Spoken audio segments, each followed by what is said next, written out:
Magulo ba ang buhay mo? Meron ka bang weird na kwento na parang itong kwento na to ay imposible kang umasenso at yumaman? Ngayon, nag-feature ako ng 3 kakaibang istorya, pero yumaman pa rin sila. Nung first year college ako, dun na boyfriend na ako, and then nabuntis ako at an early age when I was 17. Order kami ng isang container that time ng massage oil. Hindi namin ma-dispose. 2 to 3 months na siya sa warehouse, hindi namin ma-dispose. Meron pong isang pangyayari na nag-50-50 kami ng anak ko. Dinala ko yung sarili ko mag-isa sa emergency. Pinainom po pala ako ng pampalaglag ng in-laws ko. Paano nga ba na ang mga istoryang kakaiba na ito na sobrang weird kung papanoorin mo at papakinggan mo, pero nagawa pa rin nilang maging successful? So tunghayan natin ang 3 napakagandang istorya na talaga namang kapupulutan ninyo ng aral dahil sila ay may mga plot twist sa buhay. Ang number 3, paano nag-start yung resort business ninyo? Since 2010. But before, yung tito ko yung nagmamanage. When he passed away, kailangan namin mag-takeover kasi wala nang ibang magmamanage since sa dad ko talaga yung property. Talagang well-off kayo? Nung bata ako, yes, because my dad is a lawyer. Kahit papano, komportable naman ang buhay. Pero syempre, sa pamilya, meron talagang mga struggle. Yung dad ko, nag-try sila mag-business, real estate. Nung panahon na yon, biglang bumaksak yung piso. Financial crisis. Wala nang bumibili ng lupa, lahat nagbebenta. Since personal money niya yon, pinang down payment niya ng napakaraming lupa para ma-reserve din niya yung lupa. Pero walang incoming. Walang buyer. Nalugmok talaga. Nagsara yung business. Kami lahat affected. Dumating sa point na yung mama ko, kailangan niyang isanla lahat ng mga alahas niya. Yung tinamaan kayo ng financial crisis, ano ang naging initial adjustment ninyo bilang pamilya? Siyempre, wala na kaming kasambahay. Kami na lahat ang gagawa ng chores, which is now very thankful ako. Naranasan namin yon kasi marunong ako maglaba, magluto, lahat ng mga household chores alam kong gawin. And of course, cut kami ng mga expenses. Dati nakakapag-hotdog ka, may mga chocolate lagi sa refrigerator, nawala yun lahat. Di mo ba masasabing malas ka? At that time, sobrang lugmok din ako kasi nung lumabas yung mga cellphone, yung Nokia 5110, yung kapitbahay ko, meron silang phone. Tapos ako tinitignan ko yung bahay namin, malaki naman yung bahay namin eh. Bakit di ako mabila ng cellphone? At certain point, nagkaroon ka ng insecurity. Even before that, grabe na rin yung insecurity ko nung elementary ako. Since puro babae nga kami, grabe yung comparison sa amin. When it comes to talent, talino, kulela talaga ako kasi bata ako. Pero at that time, hindi ko siya naiintindihan kasi kino-compare lang ako ng kino-compare sa mga ate ko. Ano yung naging outlet mo? Nung nag-high school na ako, nagkaroon na ng mga barkada, pupunta kayong bilyaran, punta kayong mall.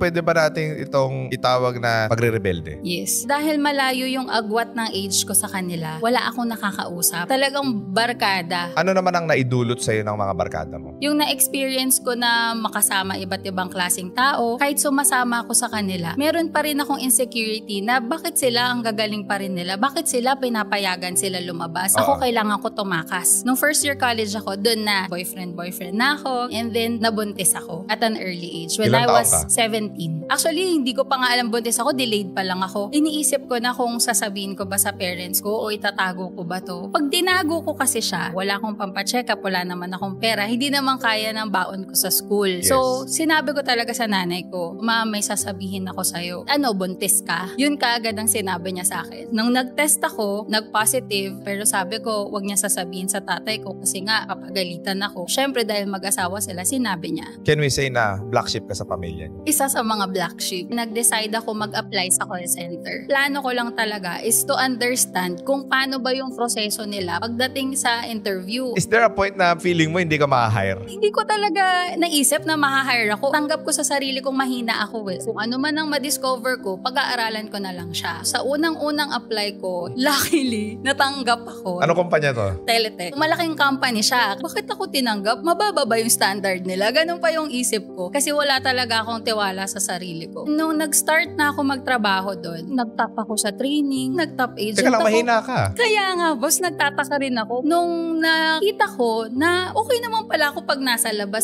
mas nag-enjoy ako sa labas kaysa sa bahay namin. Siguro doon ko naramdaman yung freedom, tapos ay magaling pala ako napopromote ako. So, ibig sabihin, for how many years, you keep on seeking validation and approval na galing sa ibang tao? Sobra. Kasi simula sa loob ng bahay namin, validation na ng lahat ang hinahanap ko. Nung medyo na-validate naman na magaling ako, parang I wanted more. Nakulong ako dun. Nakulong ka dun sa proving mentality. Yes. Na kailangan may lagi kang i-prove sa ibang tao. Dapat maramdaman ko or else feeling ko bumabalik ako dun sa dating ako. Ano ang nakuha mo rito sa pagpo-prove sa ibang tao? Actually, boss, wala talaga Kaya dumating ako sa point na bakit ganito yung buhay ko? Ganito na lang ba? Or ganito ba talaga ang buhay itself? Doon ako nag-start na manood ng mga self-improvement, magbasa, tapos tinignan ko kung paano ko ba aayusin yung sarili ko. Kasi ayoko nararamdaman ko na sige, nag-e-enjoy ako, pero mali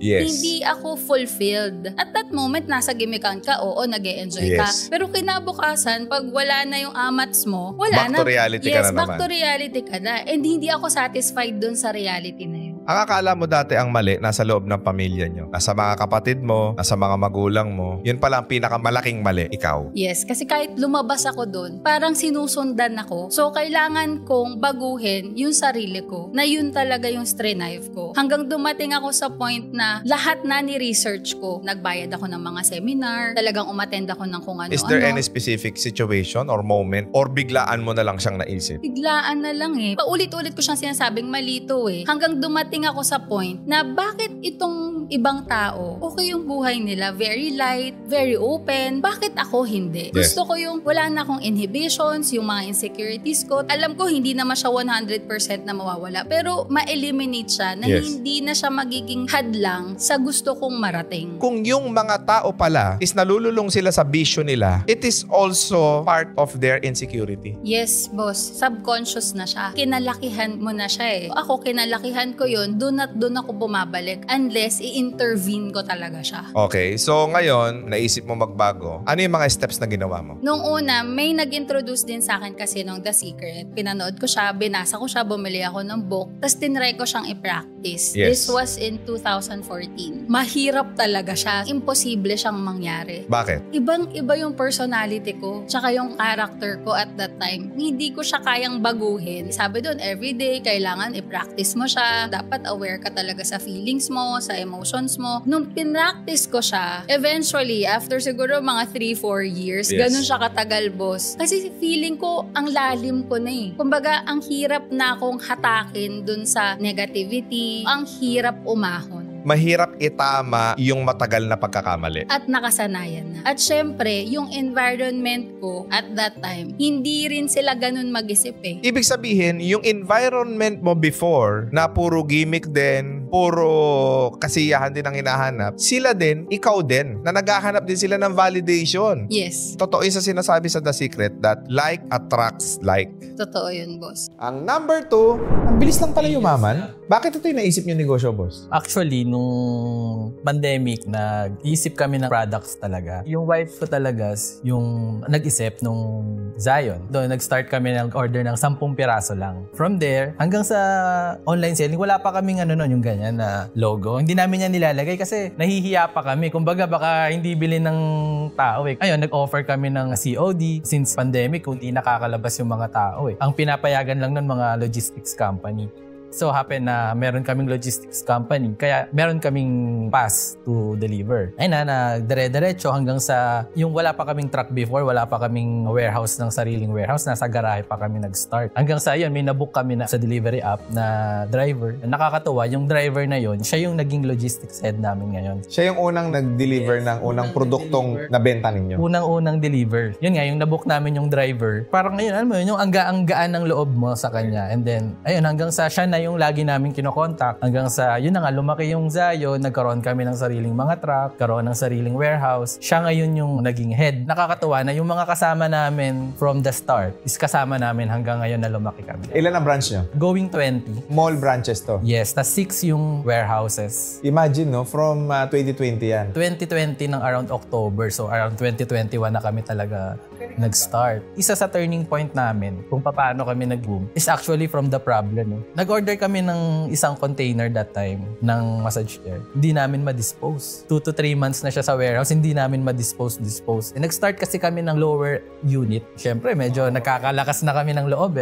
Medyo nabebenta na to. Labas tayo nung mataas na model. It so happen na hindi pala ganun. Kapag pala hindi ka sikat, hindi ka talaga makakabenta ng mataas na model. So, ang ginawa namin, isang container yon is around 40 pieces. Pinamigay namin yung 30 sa mga influencers. From there, Doon kami nagsimula, nakilala. paano naging journey mo? So, eto, nag-work ako sa isang auditing firm. Actually, siya yung pinakasikat dito na auditing firm, yung SGV. Sobra rin naman talaga yung pasasalamat ko doon kasi yung experience and yung pinaka-takeaway ko talaga yung confidence na nabigay. Imagine mo, 20 years old ka, nag-audit ka ng mga malalaking banks. Yung confidence na 20 years old ka, kausap mo yung mga vice president ng mga malalaking corporation, yun yung pinakamalaking takeaway ko doon. Kumbaga na-expose ka sa mga mayayaman na tao. Yes, na-expose ako sa ganun Pati yung mga processes, paano yung ganito, paano ba yan ginagawa, yung structure ng mga company. Magkano sweldo mo doon? Ang tanda ko nun, 14,000. Ilang taon ka sa SGV? 2 years. In 2 years, ang biggest takeaway mo is you're able to meet people na successful, financially able. Doon mo nakita na ganito pala yung mayaman. Oo. Tsaka kaya ako nag-resign. Sabi ko, sobrang galing nung mga kabatch ko. Kung dito ako mag-stay, bago ako mapili, 30 kaming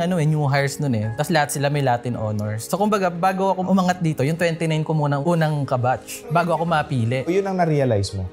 Pero wala naman talaga ako masasabi doon kasi sobrang ganda talaga ng training doon. Kumbaga, kung hindi ka sure sa path mo, go for audit firm. Ang ganda-ganda na ng trabaho mo, nakuha mo na yung pangarap mong trabaho sa SGV na yun yung tinapos mo. Bakit ka pa nagnegosyo? Okay naman ako doon sa work ko. Sobrang prestige. Hindi ko nga hinuhubad yung ID ko noon kapag naglalan siya labas kasi proud ako na employee ako, SGV ako Paglalakad ako sa mall, nakasuot ako ng ID. Ang hindi ko nakikita yung sarili ko na akyatin yung ladder ng 15 years bago ko makuha yung gusto ko. Gusto ko ngayon na agad. Pinalad naman ako na makuha ko siya. Ang naidulot sa'yo nitong firm na ito, nagkaroon ka ng different perspective in life. So yung perspective na yun, nag-resign ka after 2 years. Now, what did you do? Nag-start na agad ako ng logistics company. How you started logistic company? Wala ka naman puhunan. Niloan lang yung truck. Logistic company dahil meron kang isang pirasong truck? Oo. Ibig sabihin po pwede ka nang maging logistic company kung meron kang truck? Pwede kang makisubcon. Paano? Yung sa Tugo kasi noon, merong mga trackers yan. Ang business kasi nila, di ba, yung mga containers. From pier to door nung client, yun yung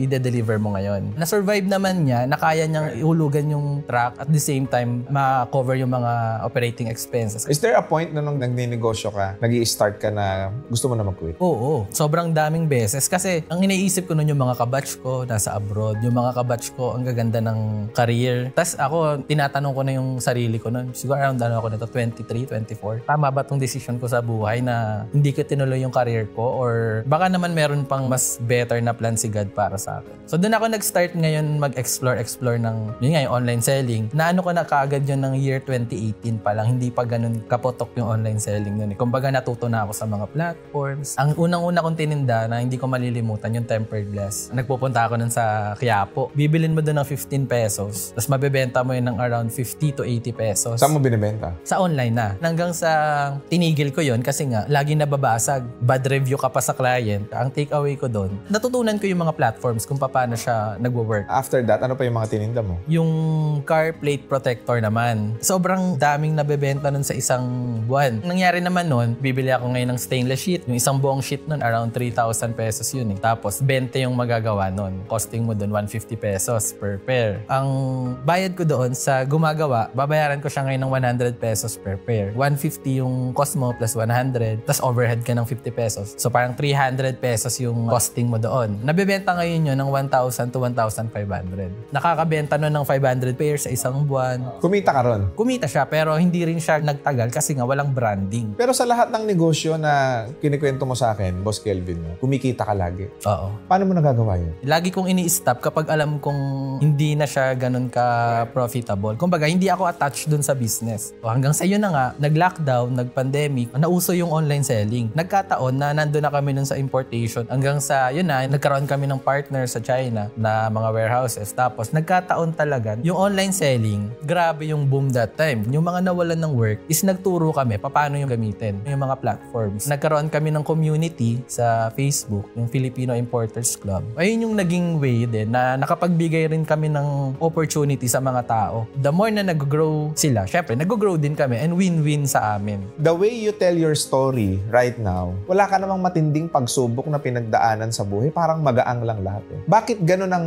naging approach mo in spite of the fact na may mga problema din, pero parang masaya ka lang na pinagdadaanan? Ako ina-enjoy ko lang yung journey kasi laging may lesson dun sa ano eh. Exactly. For example, di ba nagsara yung ano yung take away ko doon? Ano yung hindi ko na dapat ulitin? Hanggang sa nabuo namin yung Zion na, since hindi nga kami nakapag-brand before, ngayon nakapag-brand kami ng maayos. Kaya ako tinanong yan, maraming mga viewers ngayon na may negosyo sila, nung nalugi sila, nagpakalugmok sila. Wherein, kung magninegosyo ka, hindi talaga makakaiwas sa trial and error yan. Totoo. Marami talagang trial and error. And Uubos ka talaga ng definitely, pera. 100% magfe-fail ka. Wala ka pang skill set eh. Hindi pa fully formed yung ideas, hindi pa kompleto yung skill set mo, yung mindset mo, iba pa. Naniniwala ka ba na ang buhay ay it's a learning process? Tama. Paano mo nasabi? Walang taong nagsimula na magaling kahit sa basketball, sa tennis, sa sports. Magsisimula ka sa newbie ka na kailangan mo matuto. Kailangan lagi ka lang sigurong hungry sa knowledge. Kasi ganun kami mag-asawa eh. Continuous learning kami. Nag-enroll kami kung saan-saan. Nag-a-abroad talaga kami para mag-aral. So at least, one step ahead kami lagi sa competition. Alam mo yun, yung ganung attitude na hungry ka pa rin matuto kahit andyan ka na sa level na yan. Kelvin, nabanggit mo kanina that you are more of a number guy ka. Because numbers don't lie. Especially sa negosyo. So paano ba ang tamang pagtingin ng numero sa negosyo para hindi ako maging emotional? Ako feeling ko, hindi nila naiintindihan yung numbers eh. Siguro, pinalad lang ako na ganun yung profession ko, na naiintindihan ko yung numbers, na kapag ito, hindi na talaga nito kaya eh. Andun na agad ako sa endpoint na kahit anong gawin ko dito, hindi talaga magmamatch yung mga numbers nito. Kumbaga, alam ko kaagad. Siguro, lucky lang ako na nandun ako sa field na yon. Pero ang ma-advise ko siguro, kung hindi nyo kayang kayo, pwede ka naman mag-hire. Gaano kahalaga ang inventory sa negosyo? Sobrang halaga kasi ang tinitignan lang usually ng mga businessman, hindi nila alam na magkaiba yung net income tsaka yung cash flow. Correct. Pwedeng kasing kumikita ka sa compute mo, laki ng neto ko, pero wala kang cash. Kasi yung cash na net income mo, either winidraw mo or nire-invest mo sa business. Kapag nire-invest mo lahat yon at hindi mo na ayos yung working capital mo, working capital is yung pampasweldo, yung pambayad ng bills, kailangan alam mo yung break-even point mo. Ilan ba yung kailangan mong mabenta? Correct. Para at least hindi ka malugi doon sa buwan na yon. Kasi pag naubusan ka ng cash, wala kang pampasweldo. Hindi ka pwedeng expand, bili ka ng inventory, tayo ka ng building. Hindi pwedeng ganun. Kasi kailangan balance yun. Paano ba talaga ma-determine yung tinatawag natin na profit and loss? Ang usual na mali nila dyan, hindi nila na-account yung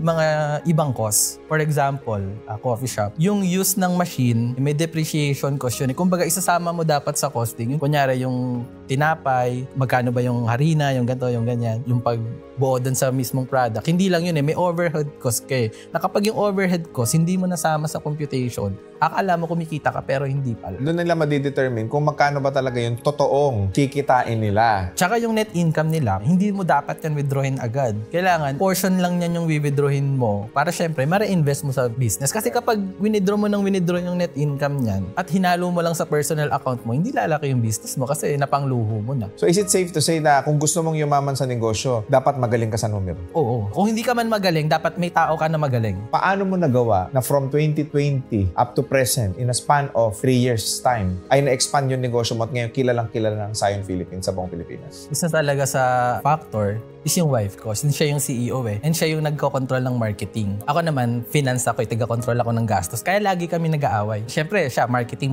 ganyan. Kailangan lumaki yung gastos yan. Sino ba kalaban niyan? Finance. So ngayon, nag-step down ako ng finance. Para hindi na kami nag-aaway. Mag-asawa na lang kami. Pero yun nga, yung isa rin sa break namin, yung pagkuha ng brand ambassador. Nung nag-start kami, gusto talaga namin makuha tong tao na to. Sino ang endorser nyo ngayon? Si Heart. Heart Evangelista. Yes, Evangelista. Hindi pa namin alam paano namin siya kukunin. Wala kaming contact, wala kaming money. Pero nasa isip namin, kukunin namin tong tao na to para sa business namin. Number 1. Ako kasi bilang magulang ni Josh noon, nagsimula kami, yung samahan naming dalawa, sobrang higpit ko. As in? Sobra talaga. Sobrang strict ako. Ngayon, makakasama natin ang ina sa pinaka-hinahangaang nating personalidad ngayon sa social media na walang iba kundi si Josh Mojica. Ang taong nagpalaki sa kanya, ang taong naghubog sa kanya kung bakit napakabata pa lang ay successful na itong bata na ito. Ipapakilala ko po sa inyo ang Chief Operating Officer ng Kangkong Chips Original. Walang iba ang ating bossing, Boss Christine Joy Mojica. Welcome, boss! Hi, Boss RDR. It's an honor to be here. And I believe this is the first time na may interview ka, no? Yes. First time na lalabas ako sa social media at magpapa-interview. Yes, and actually, sobrang gusto ko lang sabihin sa'yo na sobrang bilib ako sa anak mo. Kasi isa siya sa talagang pinakahinahangaan kong bata. Napaka-unique kasi at a very young age, no? Naging successful siya, naging milyonaryo siya, where in fact maraming mga tao ngayon na hanggang ngayon ay hirap na hirap pa rin silang, alam mo yung kumita ng sapat, kumita ng maayos, pero itong bata na ito naging milyonaryo kagad. Paano nangyari yun?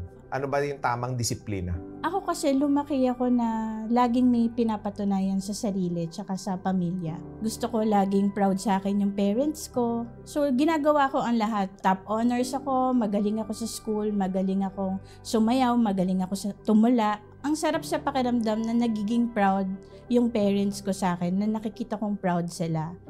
And then, nagkamali kasi ako sa buhay. Yung pagkakamali kong yun, ayoko nang maulit. Ayokong mangyari kay Josh yung nangyari sa akin. Kaya sobrang higpit talaga ako sa kanya. Pinapalaki ko siya. Sobrang hirap ng buhay. And minsan, naaalala ko, kinausap ko siya, tinanong ko lang, Josh, alam mo ba yung ganito? Ang sabi niya, Mama, hindi ko alam eh.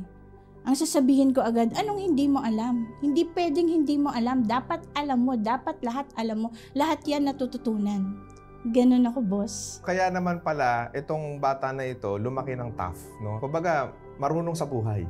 Yes. Kasi tama na ang magulang ay maghihigpit sa kanyang anak, hindi dahil sa gusto niya lang itong higpitan, kundi dahil sa pagmamahal. Sobrang pagmamahal na ayoko mangyari sa kanya yung nangyari sa akin, na gusto ko magtagumpay siya sa buhay. Okay. So, the question is, sinabi mo sa akin na nagkamali ka sa buhay. Ano yung malaking pagkakamali mo sa buhay na ayaw mo sanang maranasan ni Josh? Pagka-graduate ko kasi, nag-asawa agad ako. Graduate ng? College. Oo. Anong course? Computer Science. Okay. And nagkamali ako na nabuntis agad ako, nag-asawa agad ako. And nung nag-asawa ako, nakita ko din na mali pala yung ginawa kong desisyon na nag-asawa agad ako. So, ang ginawa ko, nanindigan ako, umuwi ako sa daddy ko, hinatid ako ng tito ko. Wala akong narinig na kahit na ano sa magulang ko na masasakit. Hindi ako pinagalitan. Naaalala ko, pagdating ko sa bahay, tinap lang ng daddy ko yung shoulders ko na parang gusto niya sabihin na okay lang yan, anak. Nanindigan ako kasi gusto kong itama yung pagkakamali ko sa pag-aasawa ng maaga. And sa pagkakamali kong yon, gusto ko pa din maging proud sa akin yung parents ko.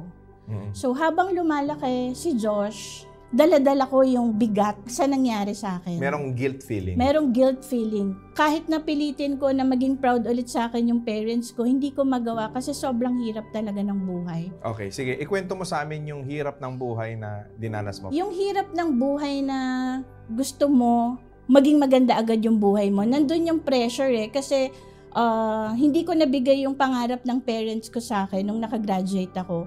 So, nandun yung pressure sa akin na dapat maging maganda yung buhay ko kahit single mom ako. Sa totoo lang, pagkakasal ko, after 3 days, lumayas na agad ako. Sa totoo lang, pagkakasal ko, after 3 days, lumayas na agad ako. Tinanggap ako ng parents ko na wala akong narinig na kahit na ano. Tapos simula nun, pinangako ko sarili ko na gagawin ko ang lahat para mabigyan ko ng magandang buhay yung anak ko and matupad ko pa din yung pangarap ng parents ko para sa akin. Kasi kitang-kita ko yung panghihinayang nila na sayang, nag-asawa ka ng maaga, nabuntis ka ng maaga. May pangarap kami para sa'yo. Hindi naman nagkulang yung parents ko kasi pinadala naman nila ako sa magagandang school. Lahat naman na-provide sa akin ng parents ko. Pero yun nga, hindi kasi ako sumunod. Excited ako sa nasa loob ng tiyan ko, no? Kasi may paniniwala naman si daddy na blessing. Kaya din siguro hindi sila ganong nagalit sa akin. Kino-consider nga ng daddy ko na swerte daw si Josh sa pamilya. Kaya simula nung lumabas si Josh, simula nung pinanganak siya, araw-araw, tumataya yung daddy ko sa loto. Dahil naniniwala Kasi siya yung bata na yun. naniniwala siya na si Josh Mojica ang magbibigay ng swerte sa pamilya namin. Alam mo, kinikilabutan ako ngayon habang nagkukwento ka. Kasi grabe, pagka inaalala ko si Josh na hindi naman kayo nanalo sa loto, pero parang siya yung, alam mo yun, bilang napakabata niya, na nagawa niya maging milyonaryo. Swerte nga. Kaya naman pala ganun yung anak mo.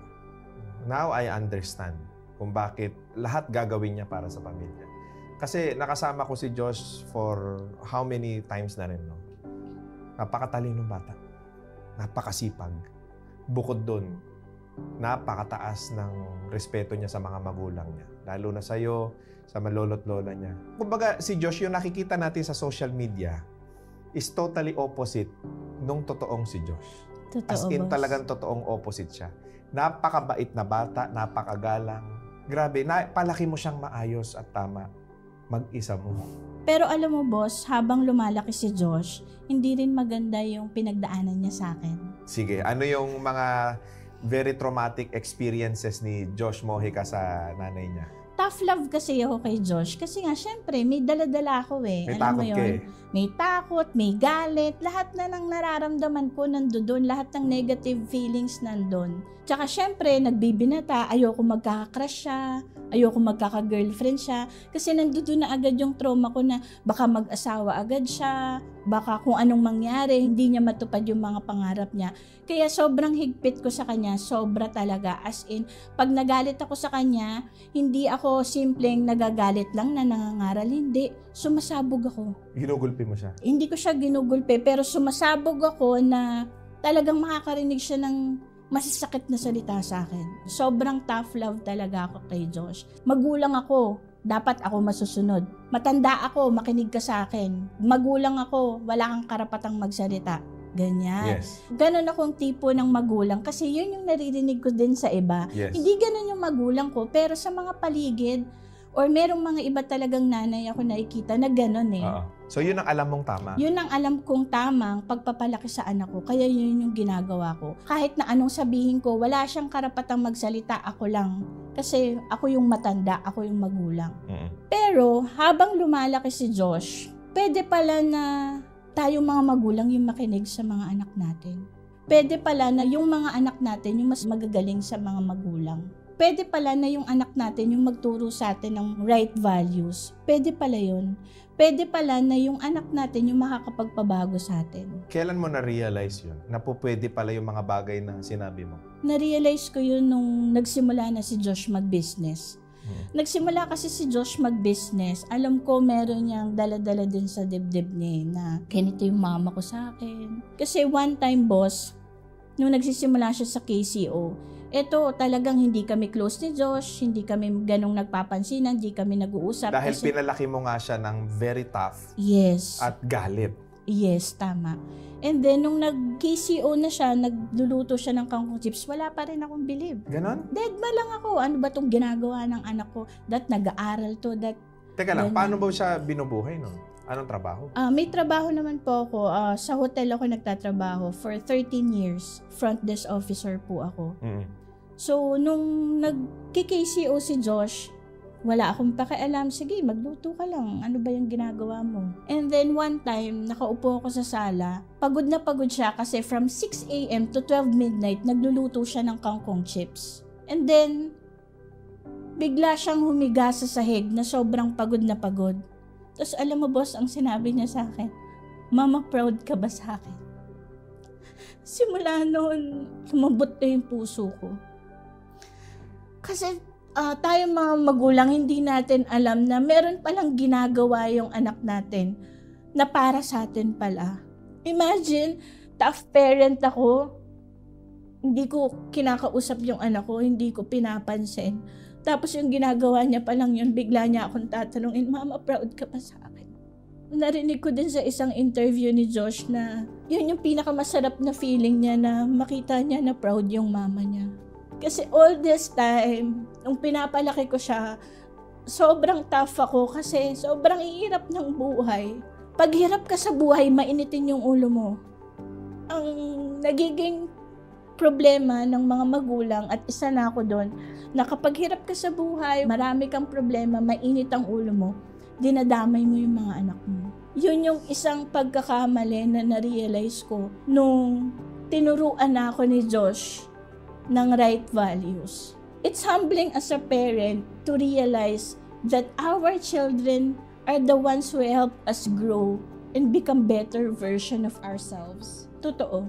Isang Josh Mojica na magtuturo sa akin kung paano maging mabuting tao, kung paano kumilos ng tama. Shinif niya yung mindset ko eh. Nakita ko kung gaano kahalaga yung pagiging positive. Si Josh Mojica yung gumawa nun sa akin. And truly, si Josh Mojica ang swerte ng buhay mo. Yes. Kaya kung si Josh Mojica, swerte siya sa akin, binigay siya ni Lord sa akin para baguhin yung buhay ko. Doon ko nakita yung purpose ni Lord na baguhin ko din yung buhay ng lahat ng tao. Ano nga ba ang dapat nating matutunan sa tatlong napakagandang istorya na to? Unang-una, kahit pinagdaanan ka pala ng napakaraming pagsubok sa buhay, huwag mong iisipin na katapusan na ng mundo.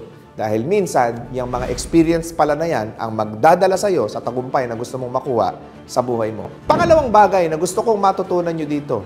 Minsan, kung sino pa yung hindi natin dapat pakinggan, sila pala yung may pinakamalakas na boses para makuha mo yung tagumpay mo sa buhay mo. Pangatlo, minsan, kung kailan nagdadalawang isip ka kung gagastos ka ba o hindi, pero pinili mong sumugal at tumaya, dun ka pala tatama ng malaki. Alam nyo mga boss, wala talagang specific na blueprint kung paano tayo yayaman. Ang importante, trabahuhin natin to, pagpursigihan natin ito, at malay nyo, makuha nyo rin yung tagumpay na hinahanap nyo sa buhay nyo. With that, maraming salamat sa inyo mga boss, and God bless sa inyong lahat.